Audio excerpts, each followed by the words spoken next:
This is blatantly corrupt.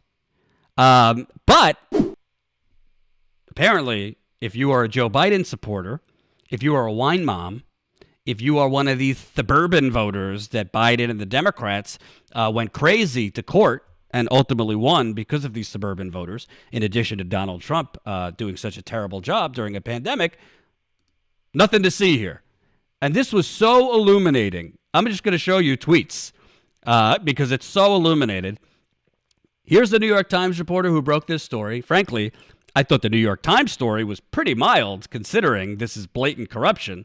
I thought the headline was pretty mild. Biden's aides' ties to consulting and investment firms pose ethics tests.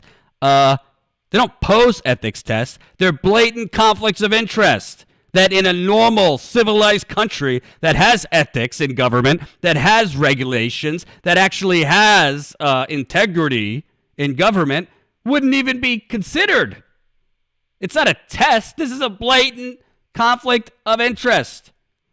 But if you hear the Biden supporters and the Trump derangement folks, nothing to see here. Oh, we are back to caring about ethics and conflicts of interest, one responded.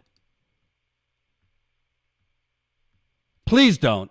Nothing the next administration does will remotely compare with the daily insults to women, environment, immigrants, and decency.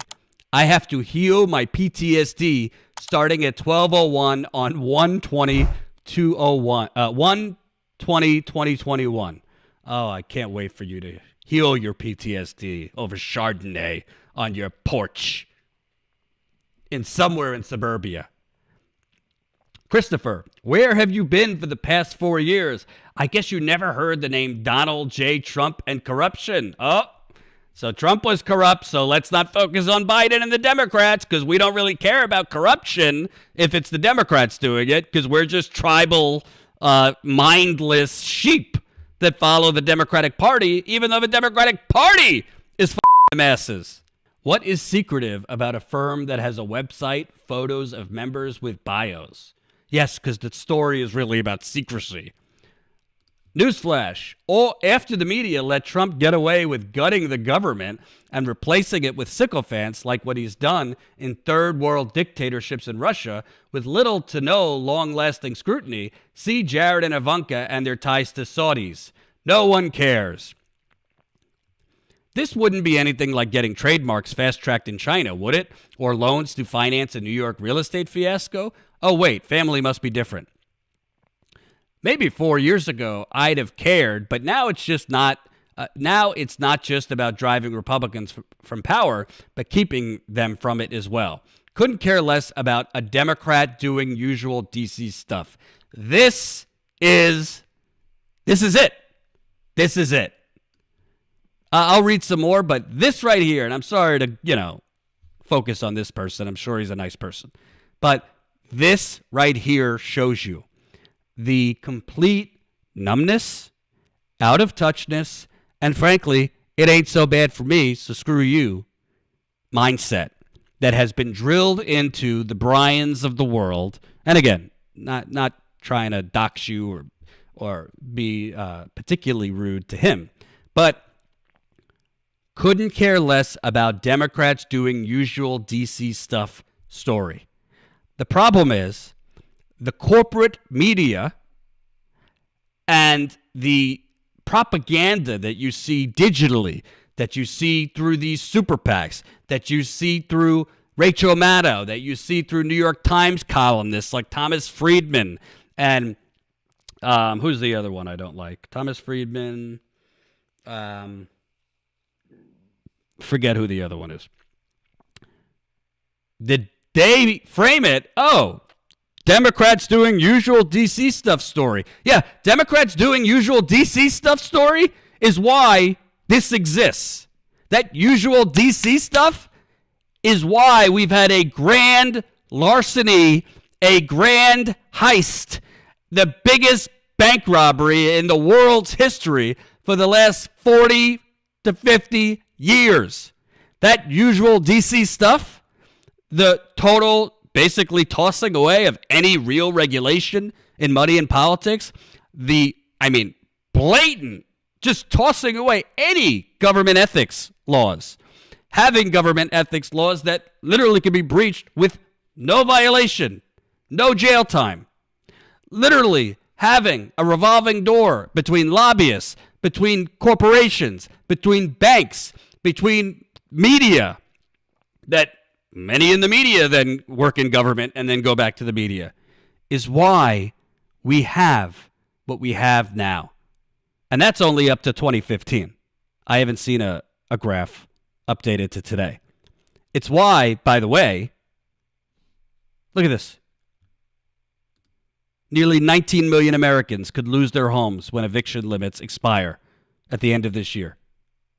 Yes, COVID has expedited that, but why the hell are so many people in this country, I would say the overwhelming majority, so vulnerable in the first place economically?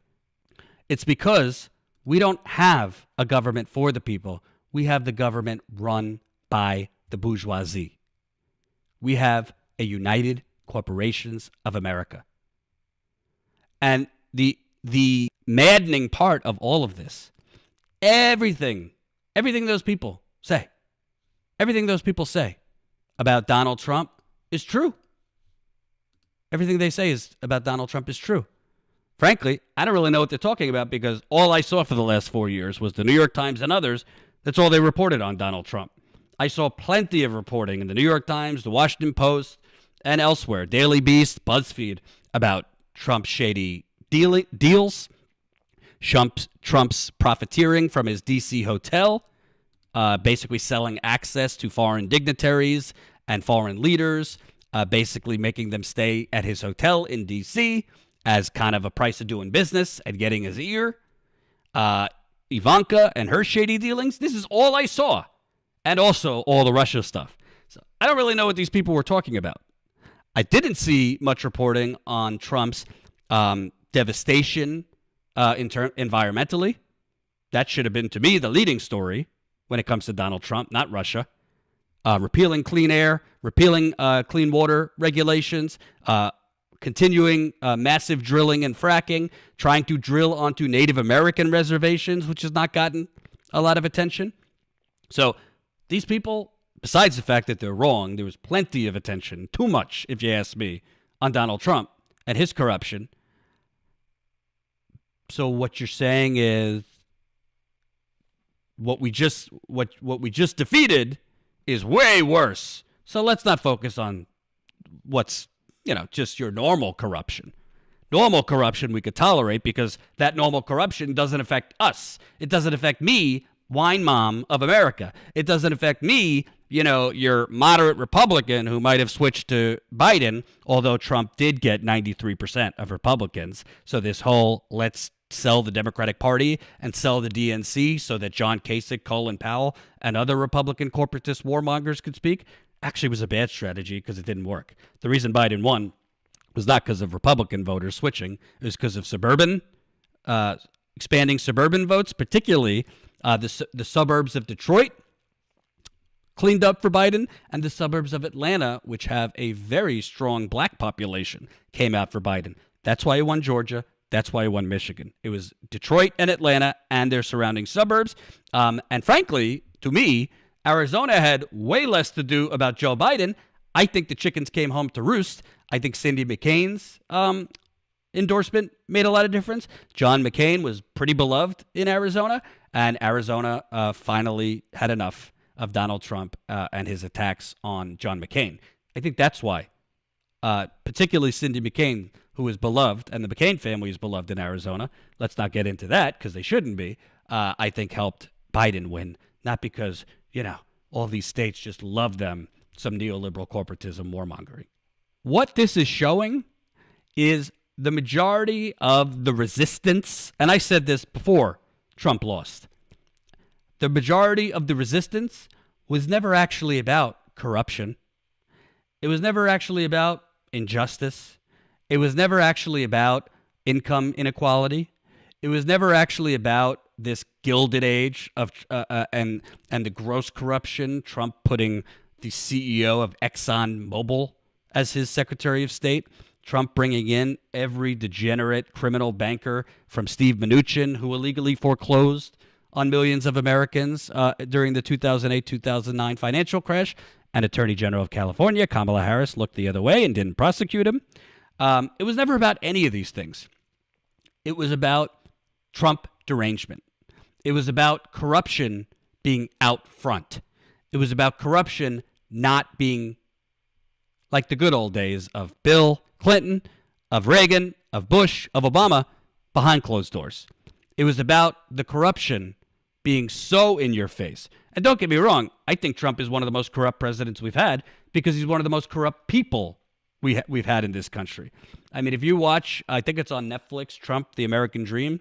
I mean, this man is so corrupt. His father was corrupt. His whole family is corrupt. Not breaking news. And I'm not making excuses for him, and I'm not belittling that corruption.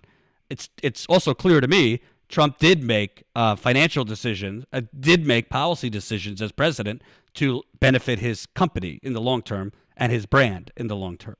But when your response to, frankly, a extremely tame, mild New York Times story basically saying Biden's pick for Secretary of State, Biden's pick or likely pick for defense secretary, they're just came from two organizations, one that they created, the other one that they advised, that basically cashed in for defense contractors. And now they're going to be in position very soon after they created that company to basically make decisions that benefit those companies and benefit defense contractors, because it's in their interest, their personal interests, to make money for defense contractors to continue the endless wars, the military-industrial complex, because then they could cash out long-term. And it's not only the financial incentive. This is the key. It's not only the financial incentive. It's not only the gross corruption. They and their twisted worldview actually believe that we need all of this. Hope you enjoyed that last video. Hop on over to statuscoup.com where you can sign up for our email list and become a member for as low as $5 to $10 a month. Membership is how we grow. That's statuscoup.com/join. And remember, join our email list so we can grow the revolution with you.